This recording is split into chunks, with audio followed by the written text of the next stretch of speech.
I hadn't spoken his name in years, but when I heard it again at a roadside diner, it felt like a punch to the chest. They said he was living in a trailer out by the highway, running small errands for a crew that moved stolen loads. I didn't need more details. I knew who it was. My best friend from childhood, the one who left me bleeding on the ground behind Miller's bar after taking the money. That night shaped me. I remember lying on the dirt fighting to breathe while he disappeared into the dark without even looking back. The sound of his laugh has stayed with me longer than the pain. Since then, I built a life on silence and patience, but the thought of him always sat at the back of my mind.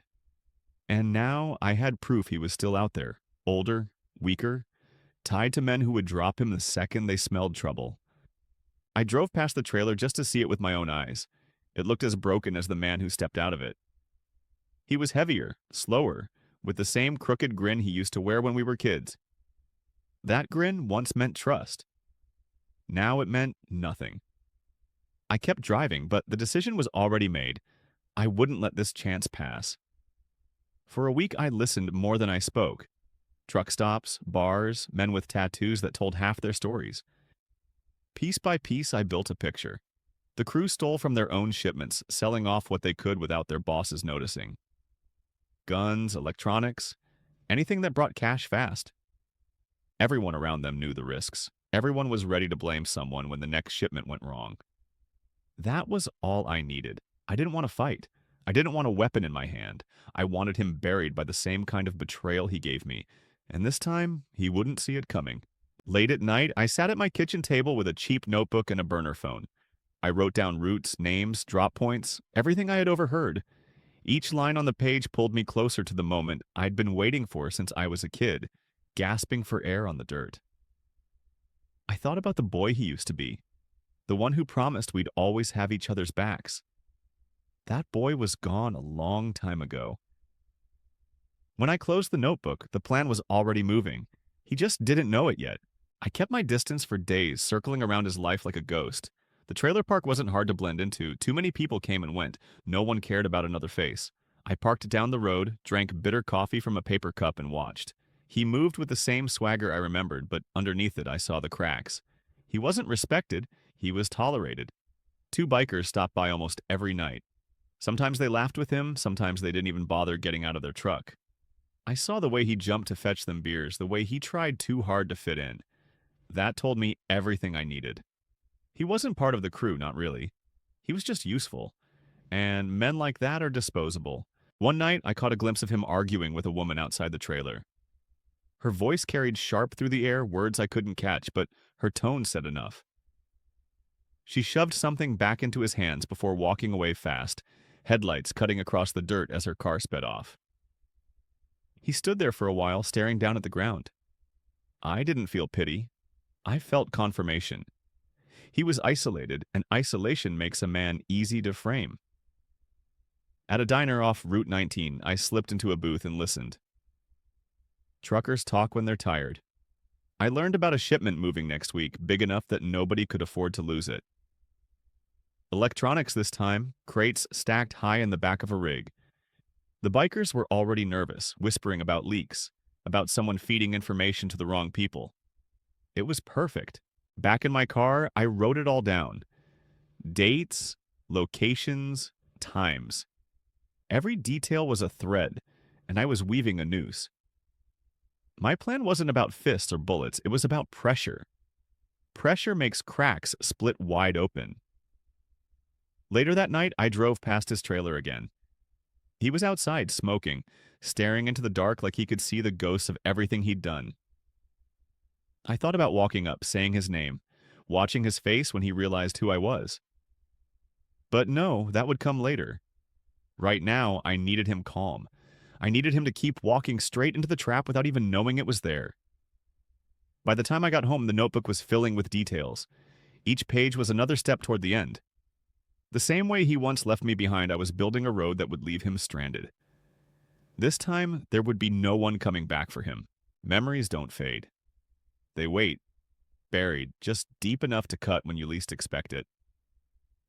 That night behind Miller's bar still lives in me like a scar under the skin. I see the neon sign buzzing above the dirt lot. hear the shouts, feel the burn of fists hitting my ribs. We were supposed to split the money. Instead, he knocked me down, grabbed the cash, and left. I remember lying on the ground, my breath shallow, gravel pressed into my cheek. Headlights passed by on the road, but no one stopped. I called his name once, maybe twice, though my throat was already filling with the taste of copper. He didn't look back. He just ran. That was the moment my childhood ended.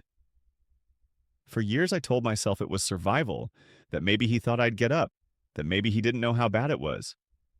But excuses wear thin. A friend doesn't leave you in the dirt to die. A brother doesn't turn his back when the blood is yours. And the truth is, he never cared about loyalty, only about what he could take.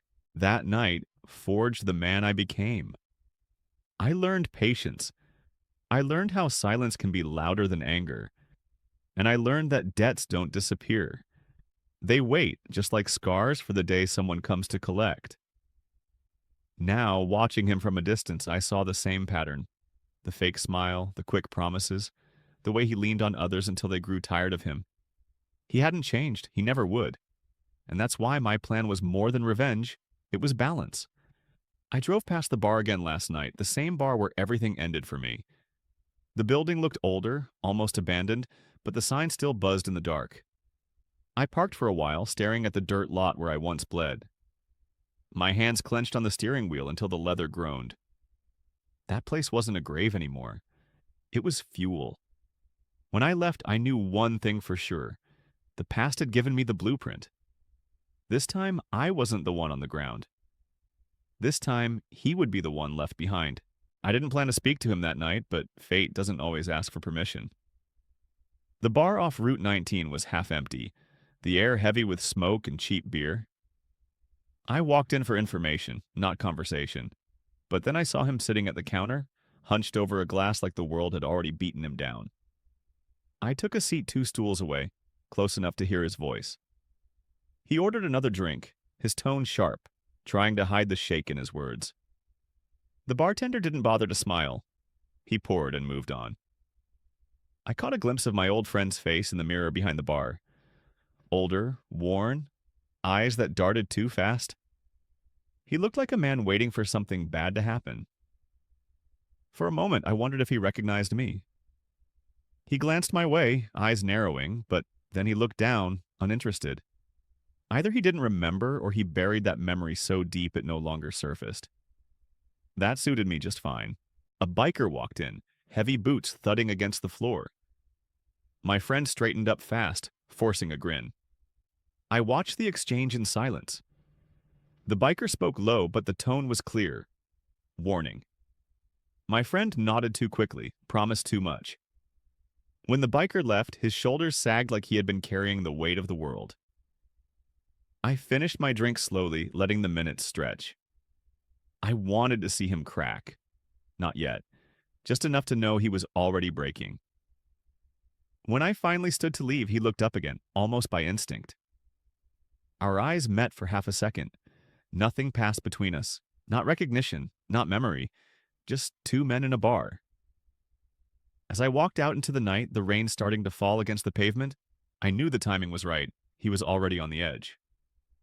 All I had to do was give the final push. Information in towns like this doesn't hide, it just waits for the right ears. I kept mine open. At the diner, at the gas station, in parking lots where engines idled long after the drivers stepped away. Piece by piece, I built the map. The crew he worked for wasn't tight. They weren't soldiers. They were opportunists. Men who stole from their own shipments and prayed their bosses wouldn't notice. A crate here, a box there, just enough to skim cash off the top. But greed leaves holes, and holes invite suspicion. I learned that the next run was big. Electronics, high value, something that couldn't just disappear without consequences. The bosses were nervous, the bikers were nervous, and in the middle of it all stood my old friend, pretending he was part of something, when he was nothing but a shadow clinging to their edges. One night, sitting in my car near the lot, I watched him try to talk tough with 2 of the crew. They laughed at him, not with him. He forced a smile, tried to change the subject, but I could see the sting in his eyes. That was the truth of him. Always trying, never belonging.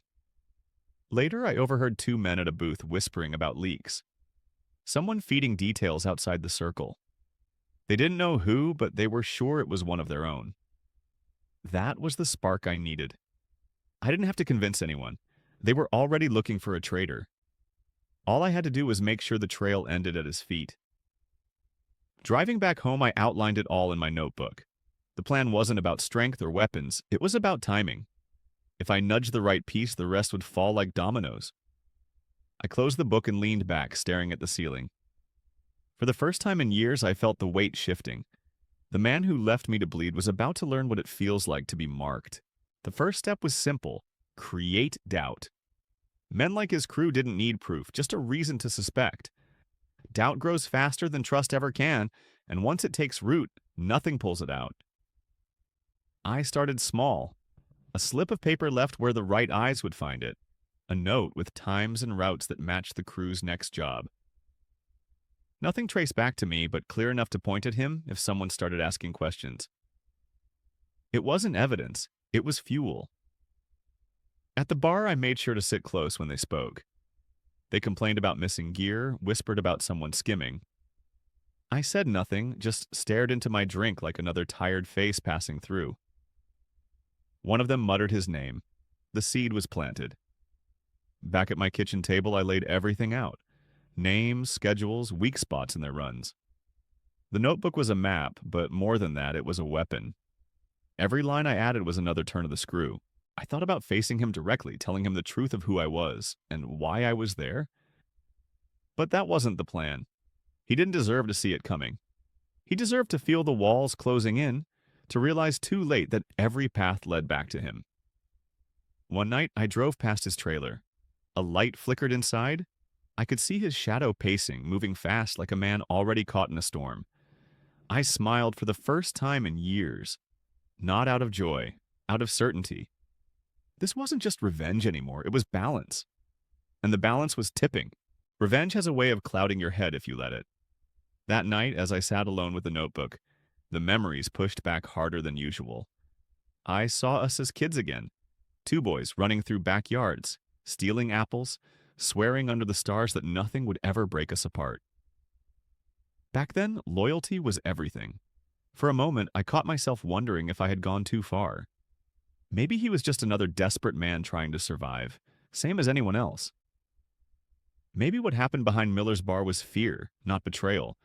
But then I heard the echo of his laugh in my head, the one that rang out as I bled on the dirt, and the doubt burned away. Fear doesn't make you run with the money. Fear doesn't leave a friend behind. I opened the notebook and flipped through the pages. Each line was a reminder: his weakness, his mistakes, his place on the edge of a crew that didn't trust him. Every detail was proof that he hadn't changed. He was the same boy who left me, only older, slower, and easier to corner. Outside, rain tapped against the window, steady and cold. I watched it for a while, thinking about what comes after. What happens when the trap closes and the crew tears him apart? Would it end there for me? Or was I chasing something I could never actually catch? The answer didn't matter. I wasn't stopping now. I had carried this weight too long, and letting go wasn't an option. By the time the rain stopped, I felt calm again. The hesitation was gone. Tomorrow, I'd make the next move. Tomorrow, I'd tighten the noose. I knew the crew didn't trust cops, but that didn't mean they weren't afraid of them. Fear is contagious, and once it starts spreading, it doesn't stop. My job was to start the infection. There was a detective I'd met years back, a man who liked quick wins and didn't ask too many questions. I called him from a payphone, gave him just enough to keep him interested. A time, a route, a shipment worth looking at. I never said my name. I never had to. The trick wasn't to stop the load. The trick was to make sure word leaked back to the crew that the cops knew something. And when the cops showed up asking the wrong questions, the eyes would turn on the weakest link. That link was him. 2 days later, I sat at the diner with a cup of black coffee and pretended not to listen. The bikers were tense, voices low, eyes darting. One of them said there had to be a rat. Another said he'd already figured out who. They didn't say his name out loud, but I saw it in their faces. Doubt had started to spread. That night, I drove past the trailer. His porch light flickered, and I could see him sitting on the steps, smoking fast, looking over his shoulder every few seconds. He already felt the ground shift beneath him, even if he didn't know why. Back in my kitchen, I closed the notebook and let myself breathe. This was only the beginning. The plan was working, and there was no turning back now. Pressure makes men show their cracks, and he was no exception. Word had spread about the cops sniffing around, and the crew was restless. I watched from a booth in the back of the bar as he tried to talk his way out, telling them he had nothing to do with it. His voice was too fast, his hands wouldn't stay still.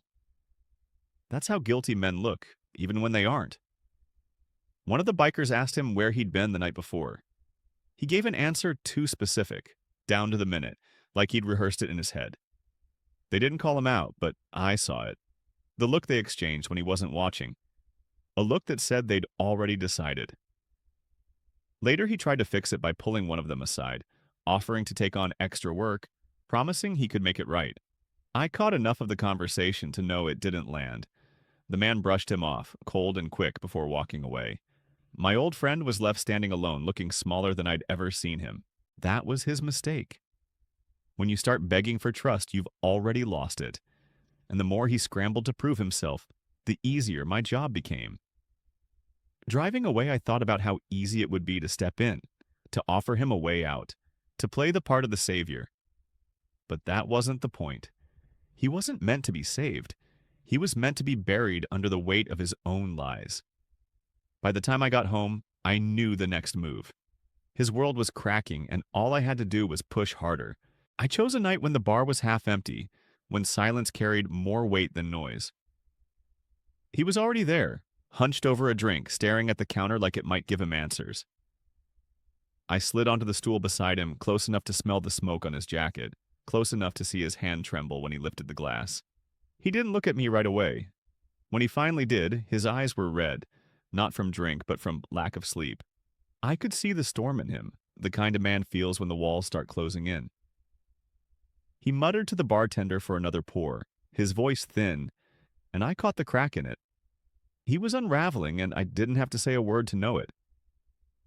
For a while, we sat in silence.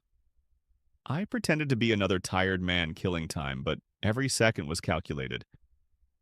He lit a cigarette, exhaled smoke, and said quietly that people were watching him.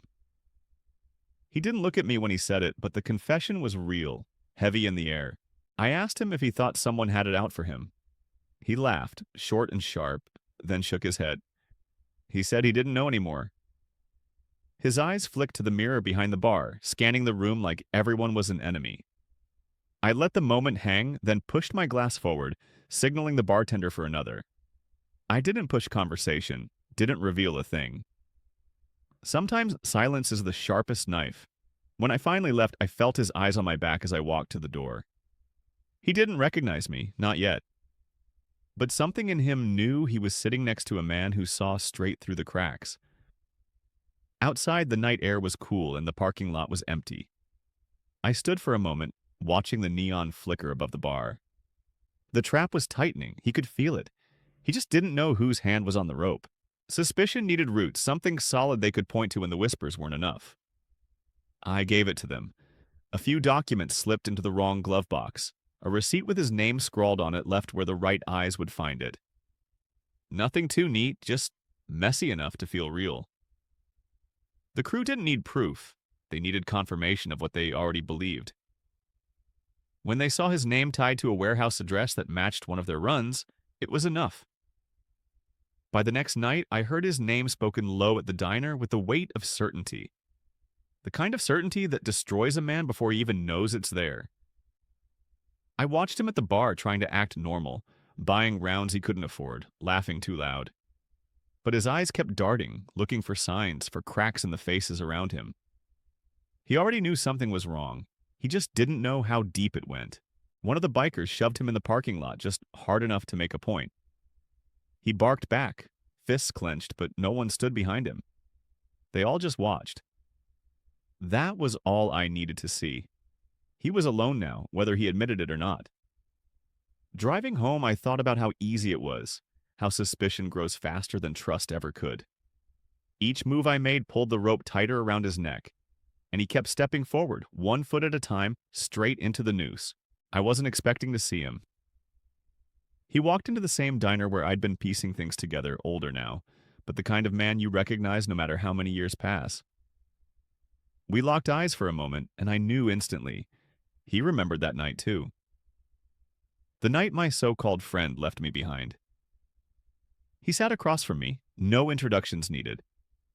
His voice was rough but steady. He said he'd heard the rumors that the man we both once trusted was running with the wrong kind of people.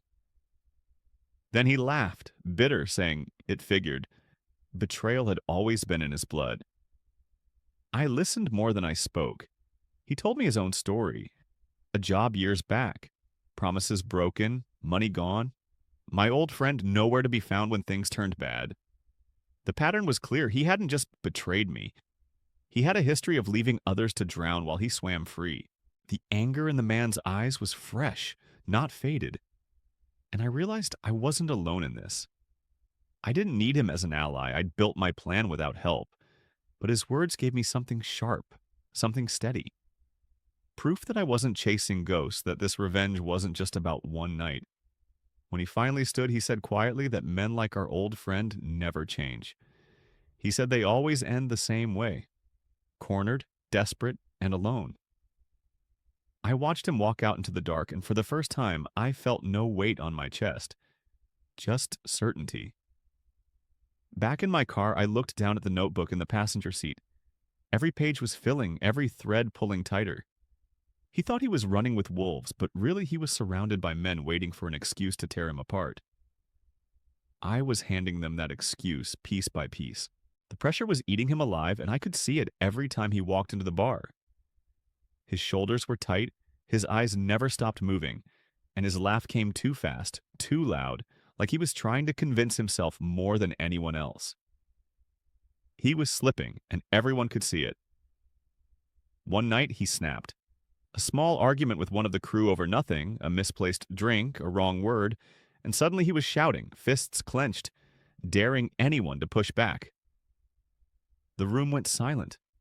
Nobody fought him. They didn't have to. The damage was already done. Later in the parking lot, I watched him try to patch it up, pulling the same man aside, swearing he was loyal, that he'd never betray them. His words tumbled over each other, desperate, too eager. That was all it took. The man pulled away cold, leaving him standing in the glow of the streetlight, looking smaller than I'd ever seen him. The truth was clear now. He wasn't part of them. He was a liability, a problem waiting to explode. And in crews like theirs, problems don't last long. Driving away, I knew I didn't even have to push much harder. He was digging his own grave with every word, every outburst. All I had to do was keep tightening the rope and let him choke on his own mistakes. I didn't expect to see her face again. It was late, and the bar was nearly empty when she walked in. Older now, lines on her face that hadn't been there before, but still unmistakable. She stopped when she saw me, then smiled, faint but knowing. She used to run with us back in the day, back when trust was cheap and nights felt endless. We talked quietly in the corner booth, away from the jukebox hum. She didn't ask what I was doing there. She didn't need to. She mentioned his name first, shaking her head, saying she wasn't surprised he was still pulling the same tricks. Her story was simple. He'd borrowed money once, promised to pay it back after a job, then disappeared. She was left to clean up the mess. I told her just enough to let her know I hadn't forgotten either. Her eyes sharpened, the kind of look you see in someone who's been waiting too long for justice. She didn't offer to help, not directly, but her words were enough. Men like him don't stop. They just run until someone makes them stop. When she left, I sat there for a while, letting the weight settle. The pattern was clear. He wasn't a one-time traitor. He was a man built on betrayal, stepping on anyone close enough to trust him, and every one of those people carried scars because of it. Driving home, I realized something important. This wasn't just about me anymore. He had left a trail of broken lives, and I was the one holding the end of it. My revenge wasn't personal, it was overdue. It happened on a Thursday night when the lot outside the bar was half lit and the crew had been drinking too long. I parked where the shadows covered me and watched. He came out first, laughing too loud, trying to keep up with men who weren't laughing back. Then one of them shoved him hard enough to knock him against the wall. The laughter stopped. Two more stepped in, words low and sharp, fists clenched but not raised yet. He barked back, chest out, but it was empty bravado. When the first punch landed, he didn't fight. He stumbled, tried to explain himself, hands up like that would be enough. It wasn't. They didn't beat him to end him. They beat him to send a message. Every shove, every strike was a reminder. He wasn't trusted, and he wasn't safe. When it was over, they left him curled against the wall, spitting blood, staring at the dirt like it had answers. I didn't move. I stayed in the car, engine off, watching him try to pull himself together. For a moment, I thought about stepping out, about letting him see me standing there, reminding him of the night he left me behind. But I didn't. Not yet. This wasn't the end. This was the beginning of the fall. He was breaking piece by piece, and I wanted him to feel every fracture. The next move had to be clean. Suspicion was one thing, but money, that was proof no one could ignore. If the missing cash pointed to him, the crew wouldn't hesitate. I arranged it through a middleman, someone who asked no questions as long as bills changed hands. A transfer here, a payment there, all routed in a way that led back to his name. By the time the smoke cleared, it would look like he'd been skimming off the top for months. At the bar, I watched him sit alone, a bruise still dark on his jaw from the last beating. He nursed his drink like it was medicine. When two bikers walked in and sat across from him, I saw the tension in his shoulders. They leaned in, speaking low. He shook his head fast, too fast, like a man denying something before the question was even finished. Later, one of them pulled out a folded piece of paper, waving it in his face. I couldn't hear the words, but I didn't need to. His eyes widened, his lips pressed thin, and then he slammed his fist on the table hard enough to rattle the glasses. He stormed out, but they didn't follow. They didn't need to. The damage was done. Back in my car, I opened the notebook and wrote one line across the page. He's theirs now. The trap had teeth, and he had walked right into the bite. When a man starts lying too fast, you can see it in his eyes before you hear it in his words. That's what happened next. He tried to spin stories, swearing to anyone who would listen that the papers were wrong, that someone was setting him up. But the more he spoke, the less they believed. I watched from the corner of the bar as he moved from table to table, cornering men who used to laugh with him. His voice cracked, his hands shook, his smile looked painted on. One of them finally told him to sit down and shut up before he made things worse. He didn't sit. He couldn't. Out in the lot, he cornered another biker, swearing he had proof, that he could explain everything. I caught enough to hear the desperation in his tone. The man brushed him off cold, leaving him shouting into the night with no one listening. That was the turning point. He wasn't defending himself anymore, he was drowning. Every word he said pulled him deeper under, and the crew didn't even need to push. They just let him sink. Driving away, I thought about the irony. Years ago, he left me gasping on the ground, my words stolen by blood and dirt. Now it was his voice failing, his pleas lost in the air. And, just like me back then, no one came to help. Crews like his didn't forgive, but sometimes they gave a man one final test before cutting him loose. That night, I heard it in their voices. They weren't ready to bury him yet. They wanted proof, one last chance to see if he was worth keeping. For him, it was a lifeline. For me, it was the perfect opening. They told him to handle the next run alone. No backup, no excuses. If he brought it in clean, maybe they'd believe him again. If he failed, he was finished. I could see the flicker of hope in his eyes when the order came down. He thought he had a way back in. I made sure he didn't. A few phone calls placed from payphones, a detail slipped to the wrong ear, and suddenly the route wasn't safe anymore. By the time he hit the road, half the world seemed to know where that truck would be. He was walking into a storm, and he didn't even realize I was the one pulling the clouds overhead. I sat in my car, parked along the highway, watching his rig roll past under the dim glow of streetlights.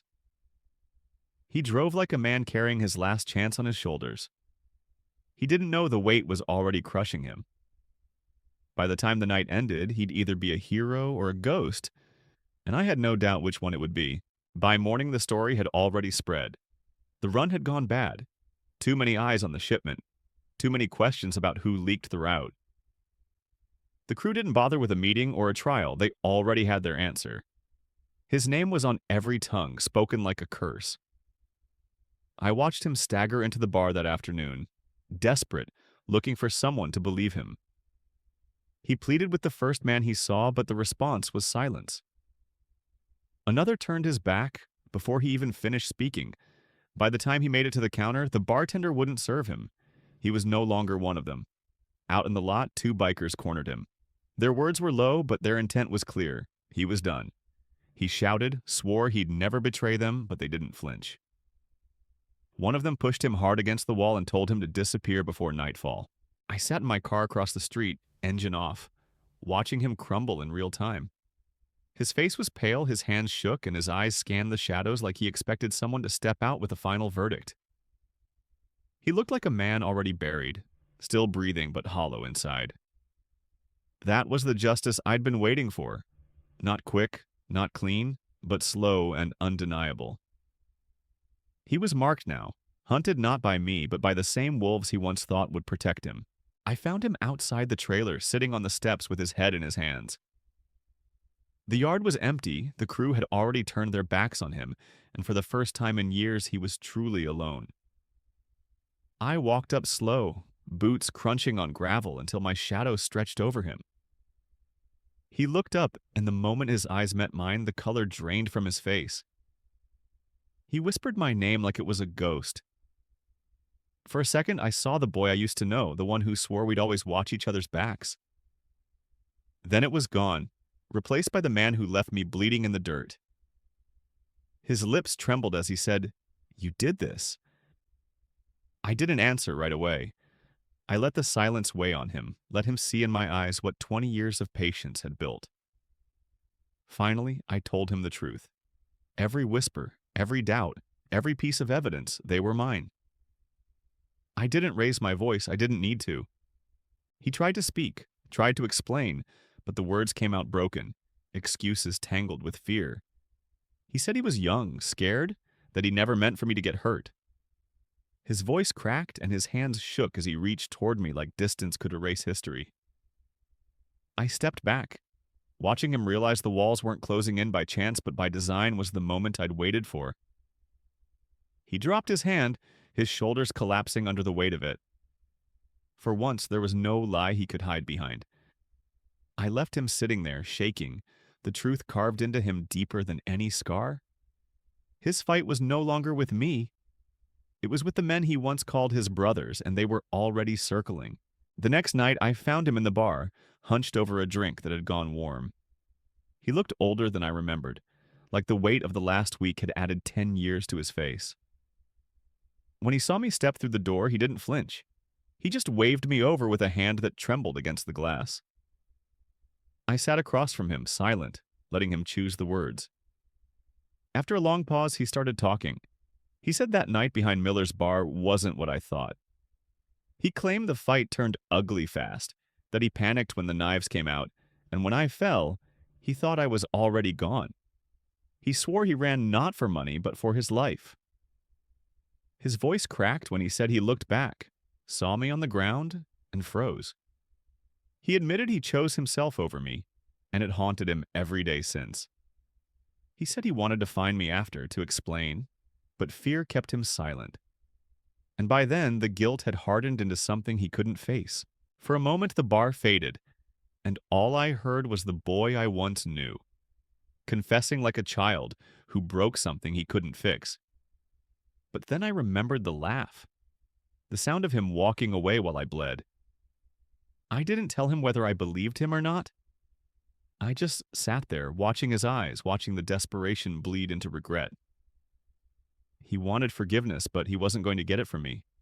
Not now, not ever. When I finally stood, his gaze followed me, hollow and pleading. He knew the crew was circling, and I was the only one who could have pulled them back. I walked out anyway. Some debts don't get cleared. It was late when I saw them gather outside the bar, leather jackets glinting under the neon light. 4 of them, maybe 5, standing close, talking low. The kind of meeting that never ended with good news. Across the street, I sat in my car, engine off, watching the way their eyes cut toward the trailer park. He stumbled out not long after, shoulders hunched, jacket zipped up to his chin like it could protect him. He lit a cigarette, hands shaking, trying to look steady but failing. When he saw them, his body froze. He knew. Everyone knew. The crew didn't rush. They moved slow, deliberate, circling him like wolves that had already chosen the kill. He tried to talk, tried to shout that he was loyal, that he'd never turn on them, but his words bounced off their silence. One of them stepped closer, close enough to jab a finger in his chest, close enough to make him step back toward the edge of the lot. I could hear my heartbeat louder than his voice. For a split second, I thought he might fight, but then he dropped his hands, eyes darting, like a man searching for an exit that wasn't there. I didn't get out of the car. This wasn't mine to finish. I had pulled the strings, set the stage, but the final act belonged to them. And as they closed in, shadows folding around him, I knew the end I had been waiting for was already in motion. He broke before they laid a hand on him. One moment he was swearing he was loyal, the next he shoved past and bolted into the dark. The crew didn't chase right away. They laughed first, sharp and cruel, like they knew a cornered man never runs far. I followed at a distance, headlights off, tires rolling soft against the cracked road. He cut through alleys, past the edge of town, heading toward the trailer park like it could save him. His steps were wild, unplanned, the run of a man with no destination, only fear. He stumbled once, scraped his hands on the pavement, then pulled himself up with a ragged breath. Even from the car, I could see his eyes darting, searching shadows for safety that wasn't there. He thought escape was still possible. He didn't realize the hunt had already ended before it began. By the time the crew's bikes roared to life behind me, the night was split open with engines and smoke. Their lights carved through the dark, beams sweeping across the road as they came after him. He glanced back once, face pale, eyes wide, and in that instant, he knew. There was no getting away. I slowed, letting the distance grow, letting the sound of the chase swallow him whole. This was where my part ended. I had given them their traitor. Now the road would take the rest. I saw the glow of their headlights fade into the distance, swallowed by the highway. His shadow disappeared with them, and I didn't follow. I just sat there, engine off, listening to the night return to silence. For the first time in years, the weight on my chest felt lighter, but not gone. I thought I'd feel satisfaction, maybe even peace. Instead, there was only emptiness. He was finished, whether by their hands or by the choices that led him there, but it didn't erase the years I carried the wound. Revenge had given me clarity, but not healing. Driving back into town, I passed the bar, the diner, the same streets where this plan was born. Nothing looked different, yet everything had changed. The man who betrayed me was gone, but so was the boy I once trusted, the brother I once swore I'd never turn on. Both were buried, just in different graves. I parked outside my place, shut the door, and stood in the quiet. The notebook lay on the passenger seat, every page filled, every line leading to this night. I didn't open it. I didn't need to. Revenge was done. But as I stared into the dark, I realized something I hadn't expected. Sometimes when you bury someone else's ghost, you dig up your own, and mine were still waiting.